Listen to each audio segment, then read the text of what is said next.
ماكثين فيه أبدا وينذر الذين قالوا اتخذ الله ولدا ما لهم به من علم ولا لآبائهم كبرت كلمة تخرج من أفواههم إن يقولون إلا كذبا فلعلك باق نفسك على آثارهم إن لم يؤمنوا بهذا الحديث أسفا إنا جعلنا ما على الأرض زينة لها لنبلوهم أيهم أحسن عملا صدق اللہ العظیم.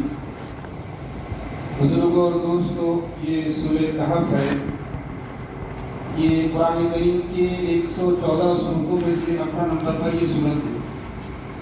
اس سورت کے 12 رکوع ہے. اس میں 110 آیتیں ہیں اور یہ سورت مکی ہے. علامہ ابن سیرین رحمۃ اللہ علیہ نے لکھا ہے کہ اگر کوئی خواب میں یہ دیکھے کہ وہ سورہ کہف پڑھ رہا ہے، علامہ ابن سیرین نے لکھا اگر کوئی خواب میں یہ دیکھے کہ وہ سورہ کہف پڑھ رہا ہے تو اس بات کی علامت ہے کہ اس شخص کی عمر زیادہ ہوگی، عمر دراز ہوگی، عمر لمبی ہوگی، عمر بڑی ہوگی. دوسری بات، اس کو آدمی صحت مند رہے گا، تندرست رہے گا. تیسری بات، اگر اس کی کوئی دشمن قوم ہو اس آدمی کی، پڑھنے والی کی، تو اللہ پاک اس دشمن قوم سے اس کو فائدہ ملائے گا. حالانکہ قوم دشمن رہے گی لیکن اس دشمن قوم کے ذریعے سے اس خواب دیکھنے والے کو اللہ پاک فائدہ پہنچائے گی. یہ علامہ ابن سیرین نے لکھا. علامہ ابن سیرین رحمۃ اللہ علیہ خوابوں کی دنیا کے امام مانے جاتے ہیں اور خوابوں کی تعبیر میں وہ سب کے امام مانے جاتے ہیں. سورہ کہف کی بہت بڑی فضیلت ہے. اس سورت کا نام کہف اس لیے رکھا گیا کہ آگے چل کر ایک لفظ کہف کا آیا ہے. کہف کے معنی غار کے آتے ہیں. اس کی تفصیلات آگے آئے گی. اس سورت کی بڑی فضیلت ہے. ہدایت القرآن میں مفتی سعید صاحب پالنپور رحمۃ اللہ علیہ بہت بڑے محدث اور مفسر گزرے ہیں. لاک ڈاؤن میں ان کا انتقال ہوا ہے. 8 جلدوں میں انہوں نے کتاب لکھی ہے تفسیر کی، ہدایت القرآن. اس میں انہوں نے در منصور کے حوالے سے 9 روایتیں لائے ہیں سورہ کہف کی فضیلت میں. فرماتے ہیں جو شخص سورہ کہف کی، حدیث میں آیا ہے کہ نبی علیہ السلام فرماتے ہیں جو شخص سورہ کہف کی شروع کی 10 آیتیں زبانی یاد کرے گا تو کل قیامت کے سے پہلے قیامت کی علامتوں میں سے ایک علامت یہ بھی کہ دجال نکلے گا، دجال ظاہر ہوگا. تو اس یاد جو جس شخص کو یہ 10 آیتیں شروع کی یاد رہے گی، اللہ پاک دجال کے فتنے سے اس کی حفاظت فرمائے گا. ایک روایت میں آتا ہے سورہ کہف کی آخری کی 10 آیتیں جو شخص حفظ کرے گا اللہ پاک اس کو بھی فتنے دجال سے محفوظ فرمائے گا. ایک روایت میں مطلق آتا ہے بس 10 آیتیں یاد کر لو، دجال کے فتنے سے آپ کی محفوظ رہے گا. اور بھی روایت کے اندر آتا ہے جو شخص سورہ کہف پڑھتا ہے جمعہ کے دن تو اللہ پاک سورہ کہف کی شروع کی 10 آیتیں پڑھنے کی وجہ سے سر سے لے کر آسمان کی بلندیوں تک ایک نور کو پھیلا دیتے ہیں اس بندے اور اللہ آسمان کے درمیان میں. ایک روایت میں یہ بھی ہے جو شخص سورہ کہف کو جمعہ کے دن پڑھنے کا معمول بناتا ہے تو اللہ پاک پڑھنے والا جہاں سے پڑھ رہا ہے وہاں سے لے کر کعبہ تک ایک نور بنا دیتے ہیں. ایک روایت میں یہ بھی آیا ہے جو شخص سورہ کہف کو جمعہ کی رات یا جمعہ کے دن میں پڑھتا ہے تو اللہ پاک اس کو 8 دن کے اس کے گناہ معاف فرما دیتی ہے. اور 8 دن میں جو مصیبتیں بلائیں آنے والی ہوتی ہے اللہ پاک اس سے اس کی حفاظت فرماتے ہیں. اور روایت میں آتا ہے 3 دن اور بڑھا دیتے ہیں اللہ پاک، یعنی 10 دن اس کی حفاظت فرماتے ہیں. بلائیں مصیبتیں آئے دن ہمارے اوپر آتی رہتی ہیں. تو اگر ہم اس سورت کو جمعہ کے دن پڑھنے کا معمول بنا لیں گے تو اللہ پاک مصیبتوں سے حفاظت فرمائے گا. اس لیے اس سورت کو پڑھنا چاہیے. اور بھی بہت ساری روایت اس سلسلے میں آئی. حضرت اسید بن حضیر رضی اللہ تعالیٰ عنہ ایک صحابی فرماتے ہیں کہ رات کے وقت میں اس سورت کی تلاوت کر رہا تھا اور میرے گھوڑے بندھے ہوئے تھے استقبل میں. تو میں نے دیکھا کہ گھوڑے بھٹکنے لگے، گھوڑے نیچوں پر پیر مارنے لگے. تو مجھے ڈر ہوا کہ بازو میں میرا بچہ تھا کہ وہ کوئی گھوڑا بھٹکتے ہوئے بچے کے اوپر پیر مار دے. تو میں نے پڑھنا موقوف کر دیا، اور جب آسمان کے اوپر نگاہ میں نے دیکھا تو ایک سایہ تھا، بادل تھا، اور پھر وہ گھوڑا بھی تھکنا بند ہو گیا اور وہ سایہ چلا گیا۔ فجر کی نماز میں نبی علیہ السلام کی خدمت میں حاضر ہوئے اور رات کا مسئلہ بتلایا۔ نبی صلی اللہ علیہ وسلم فرمایا وہ سکینہ تھی، اللہ کی طرف سے تمہارے اوپر سکونت نازل ہو رہی تھی، اگر تم پڑھتے رہتے یہاں تک کہ سورت کو ختم کر دیتے تو تمام لوگ دیکھ لیتے، فجر میں جو آنے والے ہوتے، جلدی اٹھنے والے ہوتے، وہ لوگ اس کو دیکھ لیتے۔ اور بھی روایت میں اس کی بڑی فضیلت ہے، لہٰذا اس سے معلوم یہ ہوا کہ سورہ کہف کی تلاوت کرنا چاہیے، جمعہ کو اس کا معمول بنانا چاہیے، یا کم از کم 10 آیتیں شروع یا آخر کی انسان کو یاد کرنا چاہیے، یا کم سے کم درجے میں ہر جمعہ کی رات، جمعرات کی مغرب سے لے کر جمعہ کی مغرب سے پہلے تک اس کی تلاوت کرنا چاہیے۔ اہل اللہ اور مدارس میں اس پر الحمدللہ عمل کیا جاتا ہے، تو ہم تمام کو اس پر عمل کرنے کی ضرورت ہے، عمل کرنا چاہیے۔ اور بھی سورت کے اندر چیزیں بتلائی گئی ہیں، بڑی طویل سورت ہے، 12 رکوع کی سورت ہے، انشاءاللہ روزانہ کچھ نہ کچھ اس کی تفسیر ہوتی رہے گی۔ اس میں جو چیزیں بتلائی گئی ہیں خاص طور سے ایک نبی علیہ السلام نے جب مکہ المکرمہ میں دعوت دینا شروع کی اور مسلمان لوگ ہونا شروع ہوئے اور اسلام میں لوگ داخل ہونا شروع ہوئے، تو قریش مکہ پریشان ہوئے کہ ان کے کیسا روکا جائے، لوگ دن بہ دن مسلمان بڑھتے جا رہے ہیں، ان کو روکا جائے، اور یہ نبی برحق ہے یا نہیں اس کی بھی تحقیق ہونا چاہیے۔ تو دو لوگوں نے، ایک کا نام عقبہ بن ابی معیط لکھا ہے اور دوسرے کا ایک صحابی اور ایک صحابی، یہ دو لوگ ایک جماعت بنا کر مدینہ گئے، چونکہ مدینہ میں یہود اور نصارہ رہتے تھے جو تورات اور انجیل کے جاننے والے تھے۔ ان کے پاس جا کر انہوں نے کہا کہ ہمارے پاس ایک شخص ہے جو نبوت کا دعویٰ کرتا ہے، تو اس کے بارے میں ہمیں معلومات دیجیے کہ وہ صحیح یا غلط ہے۔ تو جو علامتیں انہوں نے بتلائی تھی نبی صلی اللہ علیہ وسلم کی، تو یہود اور مشرکین کے جو علماء تھے انہوں نے کہا کہ وہ معلوم پڑتا ہے کہ وہ نبی برحق ہے، لیکن پھر بھی تم ان سے 3 سوال کرنا، اگر وہ 3 سوالوں کے جواب دے دے تو ان کو نبی تسلیم کرنا، ورنہ پھر وہ نبی نہیں ہے بلکہ جعلی نبی کا دعویٰ کر رہے ہیں اور اپنے آپ کو نبی ظاہر کر رہے ہیں۔ تو 3 سوالات انہوں نے ان 2 لوگوں کے ہاتھ سے بھیجا اور کہا کہ جا کر اپنی قوم میں پہلے بتانا، پھر مشورہ کرنا، پھر نبی کے دربار میں جانا اور ان سے 3 سوال کرنا، اگر جواب ٹھیک دے دے تو ٹھیک ہے، ورنہ ان کی بات نہیں ماننا۔ 3 سوالات کیا کیا تھے؟ ایک سوال تو یہ تھا روح کے بارے میں، روح کیا چیز ہوتی ہے، انسان کے اندر جو روح ہمارے اندر جسے ہم جی رہے ہیں یہ کیا چیز ہے، اس کی حقیقت کیا ہے، اس کے بارے میں نبی سے سوال کرنا۔ دوسرا سوال یہ کرنا کہ جو غار والوں کا کیا واقعہ ہے، جو غار کا جو واقعہ پیش آیا تھا، ایک بادشاہ تھا جو لوگوں کو اس بات پر مجبور کر رہا تھا کفر پر، شرک پر، اور اس نے اعلان کر دیا تھا جو کفر اور شرک نہیں کرے گا اسے قتل کر دیا جائے گا، ختم کر دیا جائے گا۔ جب اس بادشاہ کو معلوم پڑا کہ چند نوجوان ہیں وہ کفر اور شرک نہیں کر رہے، تو بادشاہ نے اپنے دربار میں اس کو بلایا، ان نوجوانوں کو بلایا اور ان سے پوچھا کہ آپ کس کو پوچھتے ہیں، کس کو مانتے ہیں؟ انہوں نے کہا اللہ کو مانتے ہیں۔ لیکن آپ کو موقع دیا جاتا ہے اتنے وقت کے اندر آپ کی بات سے واپس آ جاؤ، شرک کر لو، کفر کر لو، ورنہ آپ کا بھی حشر وہی ہوگا جو دوسروں کو ہوا۔ تو وہ لوگ وہاں سے اپنے ایمان کو بچانے کے لیے، اپنے ایمان کو محفوظ رکھنے کے لیے انہوں نے اس بستی کو چھوڑ دیا اور پہاڑ پر چلے گئے، پہاڑ میں ایک غار کے اندر چلے گئے اور وہاں جا کر انہوں نے آرام کیا۔ اس کا تفصیل سے واقعہ انشاءاللہ کل آئے گا، تو ان کے بارے میں سوال کرو، چونکہ یہ نیا واقعہ ہوا تھا اور عرب کے اندر یہ مشہور تھا، یہ واقعہ ہوا، تو اس نبی سے پوچھو کہ وہ واقعہ کیا ہے، وہ نوجوان کون تھے، ان کا کیا واقعہ ہے، کتنے دن سوتے رہے، کب اٹھے۔ تو یہ ایک دوسرا سوال تھا۔ تیسرا سوال اس نبی سے یہ کہنا کہ وہ بادشاہ کون سا ہے جس نے مشرق سے مغرب تک سیر کی، یعنی پوری زمین گھما، ان کے بارے میں معلومات کرنا۔ اگر یہ 3 سوالوں کے جواب وہ نبی دے دے تو سمجھنا کہ وہ نبی برحق ہے، ورنہ وہ نبی جھوٹے۔ چنانچہ یہ لوگ بڑے خوش آئے، مکہ آئے، مکہ میں پھر اپنے خاندان والوں سے مشورہ کیا، چونکہ یہاں سے مشورہ کر کے بھیجا گیا تھا۔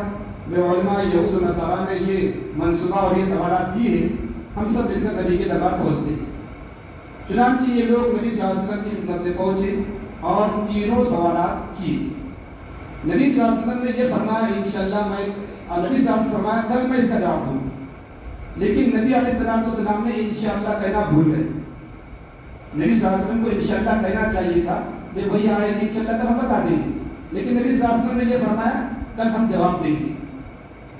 اللہ کو یہ بات ناپسند تھی، انشاءاللہ کیوں نہیں کہا نبی نے؟ 15 دن تک وحی کا سلسلہ منقطع رہا، 15 دن تک وحی کا سلسلہ منقطع رہا تو یہ لوگ انہیں شور شرابہ کیا، یہ نبی جھوٹے ہیں، کل کہا تھا کل جواب دیں گے، آج آ گیا جواب نہیں بھی پا رہا، یہ حاضر نبی جھوٹے ہیں۔ اور سب علاقے میں چرچا چل گیا، بے سوالات کیے تھے، جواب دینے کا دیا نہیں گیا۔ اب ظاہر سی بات اس وقت کیا کیفیت بنے گی اور 15 دن کا کیا ماحول گزرا ہوگا اور نبی صلی اللہ علیہ وسلم کے دل پر کیا گزر رہی ہوگی۔ تو 15 دن کے بعد یہ صورت آتی ہے اور 70,000 فرشتے صورت کو لے کر آتے ہیں۔ قرآن کریم کا طریقہ تو یہ رہا تھوڑا تھوڑا نازل ہوتا رہا، لیکن یہ صورت پوری ایک ساتھ آئی۔ یہ تو جوابات دینے تھے، پوری تفصیلات بتانی تھی، تو 70,000 فرشتوں کے ساتھ اللہ پاک نے اس سورہ کہف کو نازل فرمایا اور ایک ساتھ نازل فرمایا اور اس میں تمام تفصیلات کو بتلایا گیا۔ اور نبی صلی اللہ علیہ وسلم کو یہ تعلیم دی گئی آئندہ جب بھی کوئی مستقبل کے کام کے بارے میں کہا جائے یا جواب دینے کا کہا جائے یا کوئی کام کیا جائے تو آپ بھی انشاءاللہ کہیں۔ اس میں نبی صلی اللہ علیہ وسلم کو بھی تعلیم دی گئی اور نبی کے ذریعے سے امت کو تعلیم دی گئی آنے والے کام کے بارے میں جب بھی کوئی وعدہ کرے اس کے ساتھ لفظ انشاءاللہ کہے، اس لیے کہ اللہ کی مرضی نہیں ہوگی وہ کام برا نہیں ہوگا۔ وقت کے نبی کل کہاں دینے کا اور 15 دن نبی پر جو بیتی ہوگی وہ نبی جانتے ہیں، اس لیے کہ لوگوں کے تانے سننا پڑ رہے تھے اور ہر طرف سے ترسیب ہو رہی تھی، جھلایا جا رہا تھا، تو یہ چیزیں اس صورت کے اندر بتلائی گئی ہے۔ اسی طریقے سے اس صورت کے اندر حضرت موسیٰ اور حضرت خضر ان کا تفصیل سے واقعہ بیان کیا گیا۔ حضرت موسیٰ جلیل القدر پیغمبر ہے، حضرت خضر بھی پیغمبر ہے، ان کا بھی واقعہ تفصیل سے بتایا گیا اور دونوں کی کیا گفتگو ہوئی، کتنا ساتھ میں کیا کام انہوں نے کیے، اس صورت کے اندر اس کو بھی تفصیل سے بیان کیا گیا۔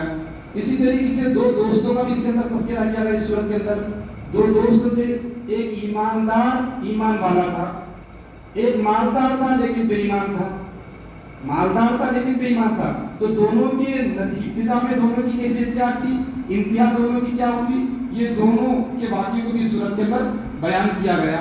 اسی طریقے سے اس بادشاہ کا بھی تذکرہ تفصیل سے آیا جس نے دنیا کی سیر کی، مشرق سے مغرب تک دنیا میں گھوما اور اپنے حکومت کے پنجے گاڑے، ان کا بھی تذکرہ آخر میں اس صورت کے اندر کیا گیا۔ اور آخر میں پھر نبی علیہ السلام حضرت آدم اور ابلیس دونوں کے واقعے کو بھی ذکر کیا گیا اور پھر آخر میں یہ بتایا گیا کہ اگر کوئی غریب ہے، مفلس ہے، تنگدست ہے اور ایمان والا ہے تو اس آدمی کو دور نہیں کرنا چاہیے۔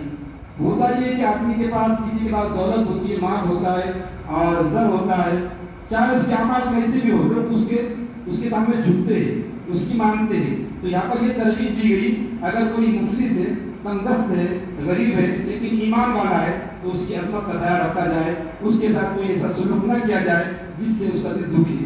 تو یہ چیزیں اس کے اندر بتلائی گئی۔ تفصیلات انشاءاللہ روز تھوڑی تھوڑی آتے رہیں گی۔ جو آیتیں میں نے پڑھی ہیں اس میں اللہ پاک نے فرمایا ہے الحمدللہ الذی انزل علی عبدہ الکتاب ولم یجعل لہ عوجا۔ 5 صورتیں ایسی ہیں جہاں اللہ پاک نے الحمد کے لفظ سے شروع فرمائی ہے۔ 114 صورتوں میں سے ایک سورہ فاتحہ ہے، ایک سورہ انعام ہے، ایک یہ سورہ کہف ہے، ایک سورہ فاطر ہے اور ایک سورہ سبا ہے۔ یہ 5 صورتیں ایسی کہ اللہ پاک نے ان صورتوں کو جو ابتدا فرمائی ہے وہ لفظ الحمدللہ سے فرمائی ہے۔ اس صورت میں بھی اللہ نے فرمایا الحمدللہ، تمام تعریفیں للہ، اللہ کے لیے۔ الذی، کون اللہ؟ الذی انزل علی عبدہ الکتاب، وہ اللہ جس نے اپنے بندے محمد صلی اللہ علیہ وسلم پر کتاب کو نازل فرمایا، اور وہ کتاب بھی کیسی ہے؟ وَلَمْ يَجْعَلْ لَهُ عِوَجًا، جو قرآن کریم ہے، جو اللہ کی کتاب ہے، اللہ کا کلام ہے، اس میں کوئی کجی پن نہیں، ٹیڑھا پن نہیں۔ اس لیے کہ کجی پن ہونا، ٹیڑھا پن ہونا اس چیز کی نقص اور کمی ہونے کی علامت ہوتی ہے۔ اور کسی چیز کا سیدھا اور صحیح سالم ہونا، مکمل ہونا اس چیز کے کامل درجے کی ہونے کی علامت ہوتی ہے۔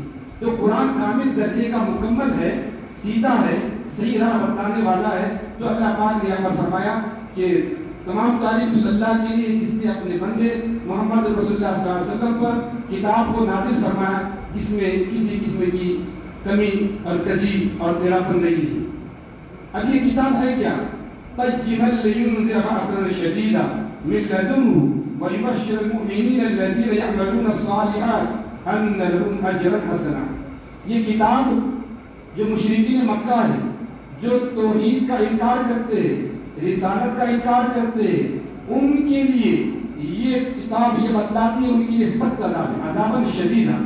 ان کے لیے سخت عذاب ہوگا اگر وہ نبی کی نہیں مانیں گے، رسول اللہ کی نہیں مانیں گے، اللہ کو نہیں مانیں گے، اللہ کی توحید کا اقرار نہیں کریں گے تو عذاباً شدیدا ہوگا۔ رسالت کا اقرار نہیں کریں گے، کتاب کا اقرار نہیں کریں گے، قبر کے عذاب کو نہیں مانیں گے، اللہ کی کتابوں کو نہیں مانیں گے، اللہ کے رسولوں کو نہیں مانیں گے، تو پھر ان کو عذاب شدید اب بتلائیے آپ کو سخت عذاب ہوگا۔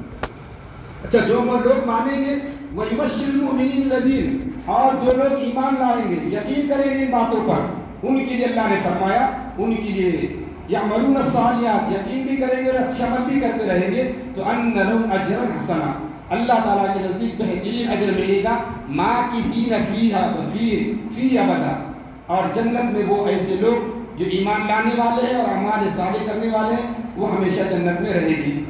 اور پھر آگے ان لوگوں کو ڈرایا گیا جن کے عقائد خراب ہے، وَيُنذِرَ الَّذِينَ قَالُوا اتَّخَذَ اللَّهُ وَلَدًا، یعنی نصارہ جن کا عقیدہ یہ ہے کہ حضرت عیسیٰ علیہ السلام اللہ کے بیٹے ہیں۔ مشرکین عرب کہ بعض مشرکین عرب کا یہ عقیدہ تھا کہ ملائکہ فرشتے اللہ تعالیٰ کی بیٹیاں ہیں، اور بعض یہودیوں کا یہ عقیدہ ہے کہ اللہ تعالیٰ کی اولاد ہوتی ہے، جیسے عزیر علیہ السلام کے بارے میں۔ تو یہ جو عقیدے فاسدہ ہے، عقیدے باطلہ ہے، ہمارا یہ عقیدہ ہے قل هو اللہ احد اللہ الصمد لم یلد ولم یولد ولم یکن له کفوا احد، یہ ہمارا یقین ہے۔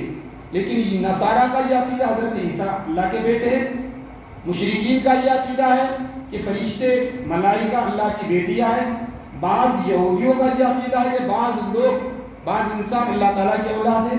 تو ان لوگوں کو بھی ڈرانا ہے اللہ کی کوئی اولاد نہیں ہے، اللہ تنہا ہے، یکتا ہے اور اس کی کوئی اولاد نہیں۔ تو ان لوگوں کو یہاں پر ڈرانے کا نبی صلی اللہ علیہ وسلم حکم دیا جا رہا ہے۔ معلوم یہ ہوا کہ جن لوگوں کے عقیدے غلط ہیں ان لوگوں کو بتانا ہی ہماری ذمہ داری، یہ آپ کا عقیدہ غلط ہے۔ ہمارا عقیدہ اہل سنت والجماعت کا یہ ہے، اور یہ عقیدہ قرآن سے میچ نہیں کھاتا، قرآن کے مطابق نہیں ہے، لہذا آپ اس سے بچیے ورنہ آخرت میں عذاب شدید کے لیے تیار رہیے۔ پھر اس کے آگے جو لوگ ایسا کہتے ہیں کہ اللہ کے اولاد مانتے، اللہ پاک ان کے لیے سختی فرما رہے ہیں، ماں لہم بہ علم، ان کے پاس کی کوئی دلیل نہیں، کوئی دلیل ہونا چاہیے اللہ کی اولاد ہے تو اس کا اولاد، اللہ کے اگر اولاد مانے تو پھر اللہ کو عورت بنانا پڑے گا۔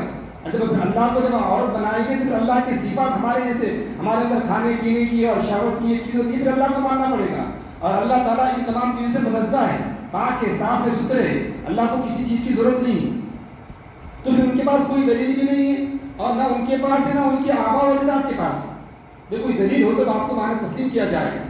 پھر اسی طریقے سے اللہ فرماتے ہیں جو یہ اپنے منہ سے بات کرے مشرکین مکہ، یہود، نصارہ، یہ سب من گھڑت باتیں ہیں اور یہ کفریہ باتیں ہیں اور یہ بری باتیں ہیں۔ پھر نبی صلی اللہ علیہ وسلم کا جو مشن تھا اس کو بتایا جا رہا ہے، فَلَعَلَّكَ بَاخِعٌ نَفْسَكَ عَلَىٰ آثَارِهِمْ۔ نبی صلی اللہ علیہ وسلم جو دعوت دیتے تھے اس کے لیے تڑپتے تھے، فکریں کرتے تھے، کوشش کرتے تھے، رات میں اللہ کے سامنے روتے تھے اور دن میں جا کر لوگوں میں تبلیغ کرتے تھے۔ تو آپ صلی اللہ علیہ وسلم نے اپنے آپ کو اتنا پابند کر لیا تھا کہ اللہ کو کہنا پڑا کہ آپ اپنی جان دے دیں، آپ صرف پہنچا دو۔ تو آپ صلی اللہ علیہ وسلم صرف پہنچاتے نہیں تھے، بس اس بات کی فکر میں لگ جاتے کو کرنا پڑے۔ تو اللہ پاک کو یہ کہنا پڑا یہاں پر کہ آپ اپنی جان نہ دیں، آپ صرف تبلیغ کرو، آپ صرف بتاؤ لوگوں کو۔ تو اللہ پاک نے یہاں پر نبی صلی اللہ علیہ وسلم کو یہ تاکید کر رہے ہیں کہ آپ اپنی جان مت کھپاؤ، اپنی جان مت دے دو، بلکہ آپ آرام بھی کرو، تبلیغ بھی کرو، ساری چیزیں کرو۔ لیکن پوری جان ان کے پیچھے کھپا دینا اور اپنے آپ کو ان کے پیچھے لگا دینا اور پھر غمگین رہنا، آپ غم نہ کریں، آپ کا کام پہنچانا ہے صرف۔ اسی طریقے سے پھر آگے اللہ پاک نے اور آگے فرمایا کہ جو زمین ہم نے بنائی اس میں جو رونقیں رہتی ہے، محلات ہے اور زمین کے اندر نباتات ہیں، جمادات ہے، نباتات یعنی پیڑ پودے انسان کو خوشنما لگتے ہیں، تو زینہ کا لفظ رونق اللہ پاک نے اس سے بخشی، درختوں کے ذریعے سے، انسانوں کے ذریعے سے، عورتوں کے ذریعے سے، محلات کے ذریعے سے، گاڑیوں کے ذریعے سے، عمارتوں کے ذریعے سے، تو انسان اس کو دیکھ کر خوش ہوتا ہے۔ تو آگے یہ فرما رہے اللہ پاک، تو یہ تم دنیا میں ساری چیزیں دیکھ رہے ہیں، تو وَإِنَّا لَجَاعِلُونَ مَا عَلَيْهَا سَيِّدًا جُرُوزًا، وقت آئے گا ہم اس کو چٹل میدان بنا دیں پوری دنیا میں، جتنے بڑی بڑے عالی شان عمارتیں نظر آ رہی ہیں، بڑے بڑے محلات لوگوں نے بنائے، بڑی بڑے عجوبات لوگوں دنیا میں بنائے، بڑی بڑی عمارتیں بنائی، بڑی بڑی خوشنما دل فریب دل کو لبانے والی چیزیں لوگوں نے بنائی اور اس کے اوپر لوگ ناز کرتے، تو اللہ پاک فرماتے دنیا عارضی ہے۔